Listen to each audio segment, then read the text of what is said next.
जहां वनवास के दौरान मां सीता ने की तपस्या, जहां मां सीता ने दिया लव कुश को जन्म, जिस धारा पर कभी खेला करते थे लव और कुश।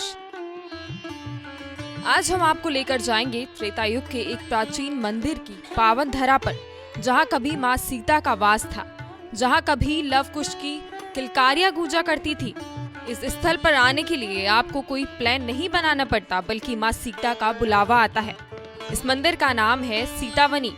आज हम आपको इस मंदिर के कुछ ऐसे रहस्यों के बारे में बताएंगे जिन्हें सुनकर आपका मन भी यहाँ आने के लिए मचल उठेगा।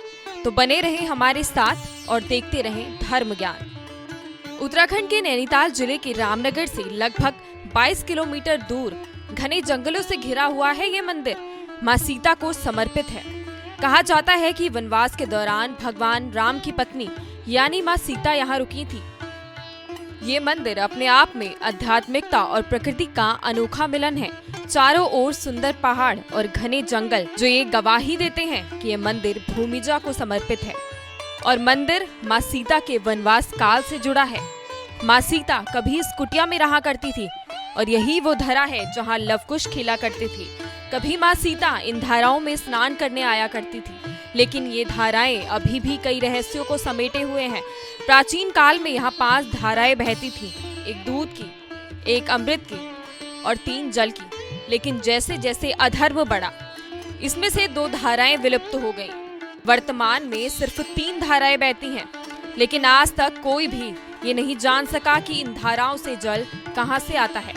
अभी तक ये रहस्य ही बना हुआ है। इसी के साथ जब हमने यहाँ के पंडित से बात की तो उन्होंने क्या कुछ कहा, सुनिए। सामने सीता जी को जब रामचंद्र जी ने वनवास हुआ था, छोड़ा था, सीतावनी क्षेत्र में छोड़ दिया, वन में भटकती रहो।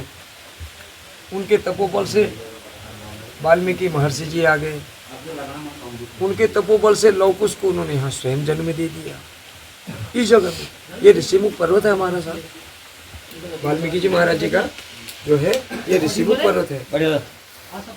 हाँ बैठो। तो इनकी जो तपोभूमि है, इसी तपोभूमि से हम तुमको जिसको भी यहाँ पर जो भी ये मिल रहा है उन्हीं के आधार से मिल रहा है। फिर उसके बाद आए महाराज जी, कुछ तप इन्होंने किया, कुछ तुम्हारे पूर्वजों ने, कुछ हमारे पूर्वजों ने किया, कुछ अन्य के पूर्वजों ने किया।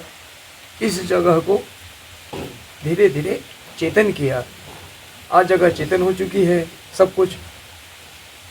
तो इसको सीतावनी देव तीर्थ स्थल इसलिए माना गया, बगैर परिवार के सीता जी ने लवकुश को यहाँ जन्म दिया, इसलिए इसको सीतावनी की तपोभूमि कहा गया है।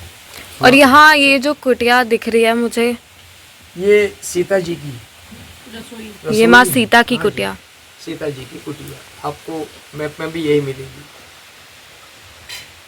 पीछे वाल्मीकि जी का स्थान, वो जो ऊपर पर्वत है। हाँ जी, इस समय ऊपर था, लेकिन उसके बाद इन्होंने जस्ट इनको ऊपर किया। यहाँ पर गंदगी हो गई थी ना, तो इनको बचाने के लिए उन्होंने स्वयं अपना स्थान ऊपर ले लिया। नहीं जी, हम यहाँ नहीं रहेंगे। उनकी जो तपोभूमि है, उनके तप पर प्रभाव पड़ रहा था इसका। ये जो चला, ये माया, ये पैसा, हाँ, इस पैसा पैसा पैसा पैसा करती है। तो इसने पैसे ने यहाँ से जो तपोबल है वो उड़ा।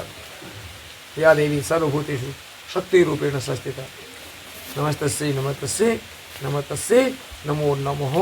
क्योंकि देवी भगवती की तो ये तपोभूमि है ना, स्वयं देवी है वो सीता।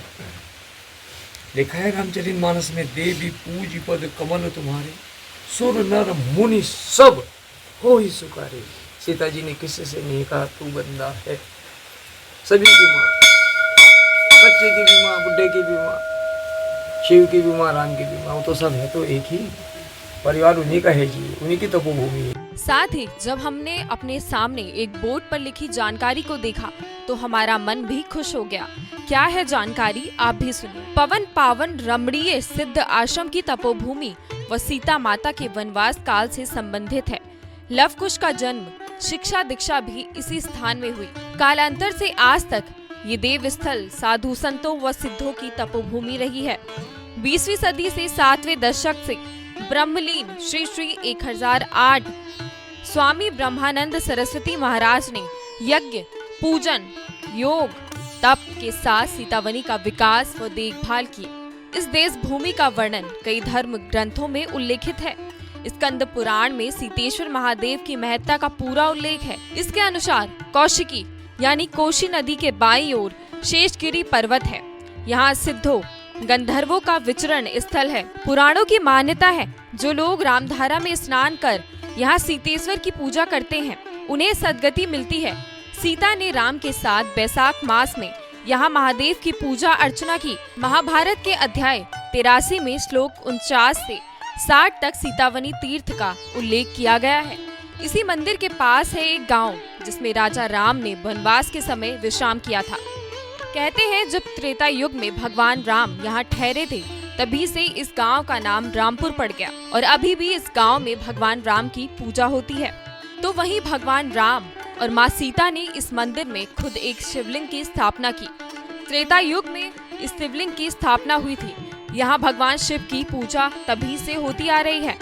हर साल महाशिवरात्रि का मेला भी यहाँ लगता है।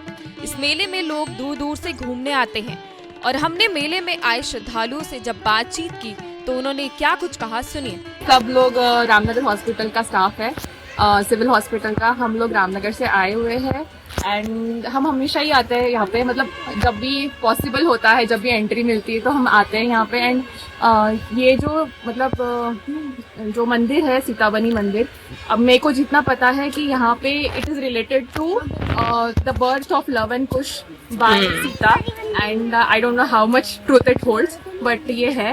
एंड मतलब यहाँ पे आके बहुत सुकून लगता है। यहाँ की वाइब्स बहुत अच्छी है। यहाँ का नेचुरल एनवायरनमेंट जहाँ पे सिचुएटेड है ये मंदिर वो बहुत ही सुंदर जगह है। तो हाँ, ये मतलब डेफिनेटली आपको विजिट करना चाहिए अगर आपको पॉसिबल है, अगर आपको एंट्री मिलती है, अलाउड है, परमिशंस है। जैसे अभी महाशिवरात्रि है तो सबको ही अलाउड है, सब लोग आ रहे हैं।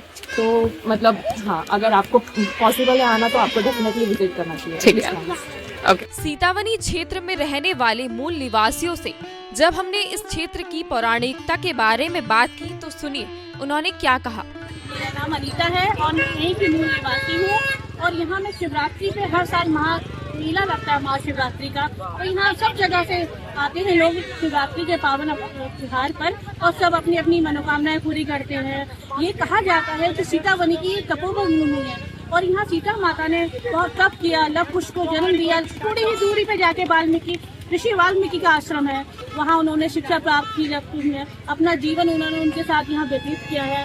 और प्राचीन काल में एक मान्यता हो रही है, यहाँ 5 धारें बहती थी। कहते हैं कि उसमें एक दूध की, एक अमृत की और 3 धाराएं जल की थी। लेकिन इस समय अब वो नहीं है, इस समय सिर्फ 3 धाराएं जल की हो गई हैं। और यहाँ हर साल मेला लगता है, बहुत जगह से लोग आते हैं। और फिर सीतावनी जैसी चीज तो हमारे कौरवटी में सबसे ज्यादा फेमस है। यहाँ से टूरिस्ट कितने घूम के आते हैं। देखो अभी भी देखिए आप कितना मेला लगा है, कितने लोग हैं यहाँ और कितना अच्छा वातावरण है। यहाँ एक पावन भूमि है, हमारी देवभूमि है। आपको जानकारी देते चले, माँ सीता का ये मंदिर सीतावनी सफारी जोन में स्थित है। ये कॉर्बेट नेशनल पार्क का हिस्सा है। घने जंगलों से घिरा ये मंदिर, चारों तरफ पक्षियों का मधुर संगीत, पेड़ों की सरसराहट, पानी की आवाज सुकून का अनुभव कराती है। और इसी सुकून का अनुभव करने लोग देश विदेश से यहाँ घूमने आते हैं और माता के दर्शन करने भी आते हैं।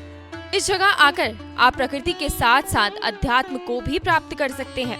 आपको इस मंदिर के बारे में जानकर कैसा लगा हमें कमेंट में जरूर बताएं।